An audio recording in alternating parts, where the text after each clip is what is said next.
Urbano de Loya, nuestro padre, nos llevó con sus crónicas a recorrer las calles de Puebla, narrando durante más de una década la vida cotidiana y los hechos heroicos de esta ciudad. Ahora, 30 años después, nosotros continuaremos su legado y crearemos con ustedes uno nuevo. Yo soy Luz Aída de Loya. Yo soy Guillermo de Loya. Y esto es Puebla de nuestros amores. ¿Cómo sería una posada tradicional de Puebla, por ejemplo? ¿Y en qué año tú la podrías Mira, ubicar? yo creo que se van armando, ya podemos poner, a mí es una muy buena pregunta en la cual me quiero lanzar a investigar. Pondremos para Ya el te voy a dejar seminario, tarea. para el seminario, la investigación de este proceso. Pero básicamente, si las piñatas representaban también los picos de la estrella, los pecados capitales, ¿Eso es a los cierto? que había que pegarles, ¿Eso es a los cierto? que había, sí, son, tú no desaprovechas nada como maestro. Si yo hubiera vivido, aún ahora, aprovechas con tus alumnos a que aprendan Claro. con el juego, con este tipo de diversión, con rituales, con la comida que va a salir de la piñata. Y era una manera de Sí, enseñarles entonces este vas catecismo. enseñando ese tipo de valores, ese tipo de virtudes, ese tipo de vicios a los que hay que evitar. Y te acuerdas cómo se enseñaba el catecismo de Ripalda, entonces contra soberbia, humildad, contra, vas tomando todo Las eso. virtudes entonces, teologales. Ándale, vas poniendo todos los picos a la piñata y es a lo que le pegas. Yo hasta le pondría una banderita con el nombre. Claro. De paso que se lo aprendan. Claro. Porque Sí. se te queda. De niños, acuérdate que el cerebro es como una esponja. Es una manera de jugar y aprender. Y aprender. Entonces, puede decirse que las piñatas es una tradición que se implementa aquí que también, se implementa en la Nueva acá, España. y que por supuesto, si vamos a después a brincar a la época de tu papá, pero las pastorelas vienen desde el siglo XVII. Las tienes en la época de Sor Juana, los villancicos, pero qué maravilla. Ok. Eso, y la catedral, en su acervo, la Catedral de Puebla tiene un preciosísimo acervo musical con maestros de capilla que tienen todo este tipo de villancicos y de programas autosacramentales desde el 16. No, hombre, esto se fue aumentando en realidad. Ahorita estoy acordando, pero si están los autos sacramentales, todo es este tipo de fiesta en las iglesias alrededor de la liturgia, tanto en Semana Santa con su momento de la resurrección, como de Corpus Christi, que era la fiesta por excelencia, porque es la fiesta de la realeza española, como la Navidad, que es el inicio, porque es cuando nace Cristo. Entonces, olvídate, todo ese tipo de cosas con una maravillosa organización, promoción y espectáculo que organizaban tanto la catedral con su cabildo catedralicio, Sí. ¿sí? Como la ciudad que tenía la obligación también de hacerlo, como los barrios de indios de Puebla. Le estaba yo preguntando. O sea, es el cabildo, sí, la iglesia y los barrios. Y los barrios, sí. Ese trío sí. son las figuras que organizan este tipo de Claro, fiestas. cada barrio que está dentro por ejemplo, San Marcos, que es de los barrios de indios antiguos, San Francisco, que es de los de las caltecas, te podré decir San José, todos son, San José no es barrio de indios, pero San Marcos. Bueno, Analco. Espérame. Estoy ahorita viniéndome a la mente todos los demás que están por esta parte, ¿no? Los barrios de indios tienen su iglesia y allí está donde aparece también toda la fuerza de la parroquia para poder hacer las fiestas de Navidad. Ok. Sí, no sé pero, y todo giraba alrededor de una fiesta religiosa. Sí, todo. Toda esa época hasta la Constitución del 57, sí. Va junto trono y altar primero, y luego va junto la Constitución Federal de 1824, no la elimina, deja la iglesia, la religión católica como única. Entonces, todo eso va junto. Y es a lo que voy, porque, por ejemplo, se me viene a la mente la tradición del árbol de Navidad, que dicen que en 1864 lo traen Maximiliano y Carlota, pero no sé, porque supongo que tiene sentido porque era una costumbre europea.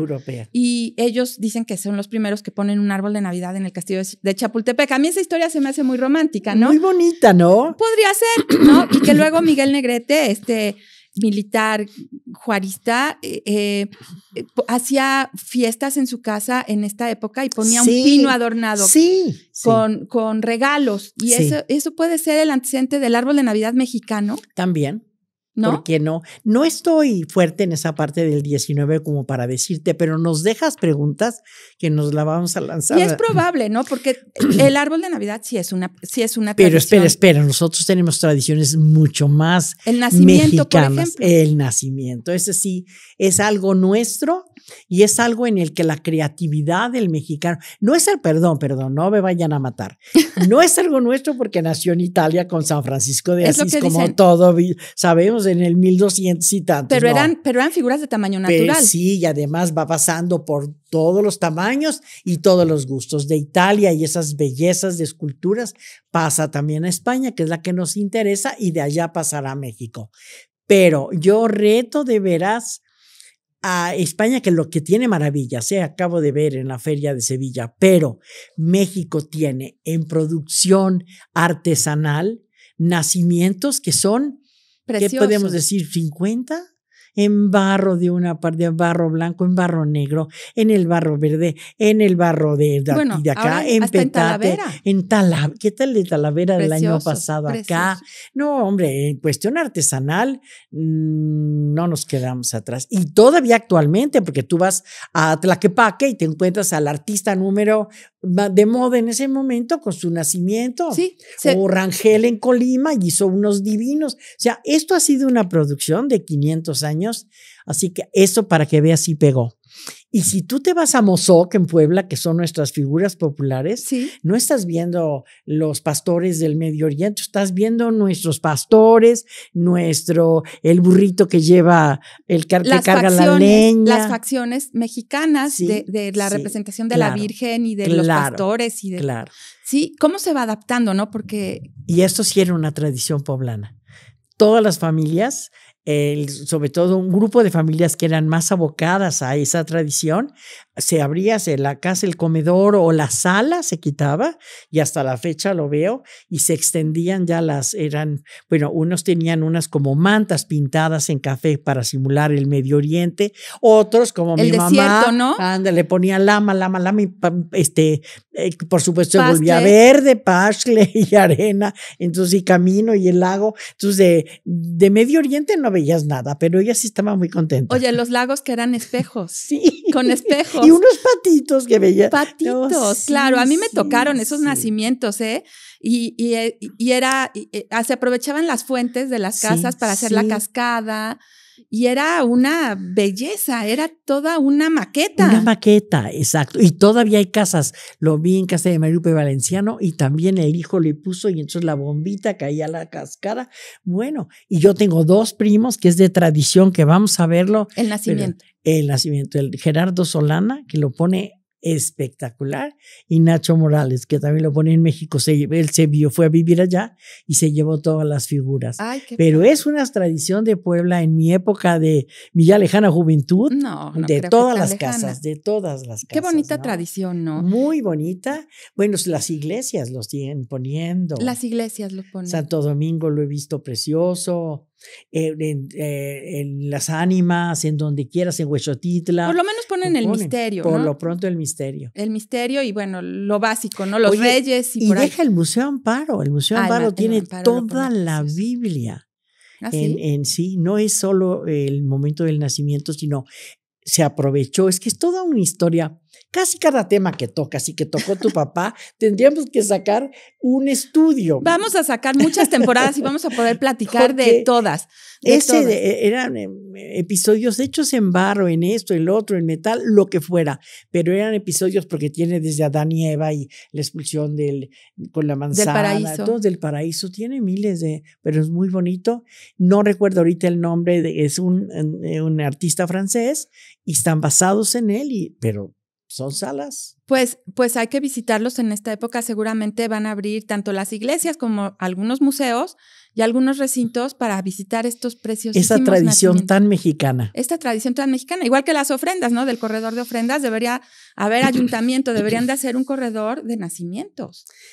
pues estaría increíble. Mira, le sugeriríamos a Fabián. Ya, vamos a sugerírselo a don Fabián Valdivia. Perfecto. Bueno, pues ya. Y también, Lupe, tratando estas tradiciones, recordando las tradiciones ya muy familiares de arrullar al niño Dios, por ejemplo.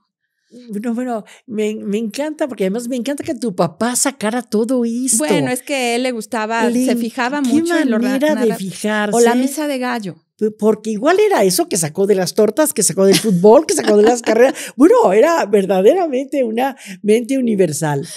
Regresando a... ¿Cómo surgen estas costumbres? Por ejemplo, mi papá las citó en los años 40, 50. Pero arrullar al niño Dios. No te sabría decir, pero en mi casa, desde mi bisabuela, yo era chica, cuando mi bisabuela murió de 90 y tantos años, 97, entonces muchas cosas sí las recuerdo como tradición de ella, de costumbres de Puebla. Por ejemplo, Esta. Era un niño de tamaño natural, de tamaño bastante grandecito, que siempre estaba en la sala, era como un niño venerado, en unas como cesta. No solo estaba en Navidad. No, siempre estaba y yo veo todavía en casa, el nuestro le tocó a Toño, mi hermano, pero veo a Mari Carmen Pérez, mi prima, y el niño está en una de las mesas de la sala, ahí se queda. Ese día se elige, eso sí, según la tradición familiar. En mi casa era el más pequeño de ese año que podía cargarlo. Porque no lo vaya a romper. No lo vaya a romper. Y acaba en desgracia la cena. Exactamente. Al que le tocaba acostarlo.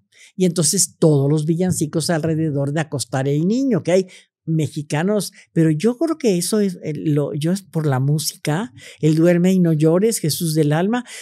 Yo creo que ya es del 19, aunque estoy viendo que mis amigos de música me van a matar, porque no sé mucho, pero tienes razón. Todos esos. ¿En qué momento surgen los villancicos adaptados? Los villancicos sí son desde el 16. Pero 17, adaptados, ¿no?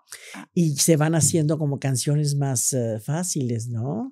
Más populares, se podría decir. Más populares, pero los villancicos siempre se cantaron en todas las misas de la iglesia, porque se iba a la misa de gallo. A la misa de gallo. O porque había misa el 25 ya, o porque el 24 y en las posadas se cantaban villancicos. Bueno, pues yo creo que la Navidad siempre está ligada con la comida, con la música, con las reuniones familiares y con estas tradiciones.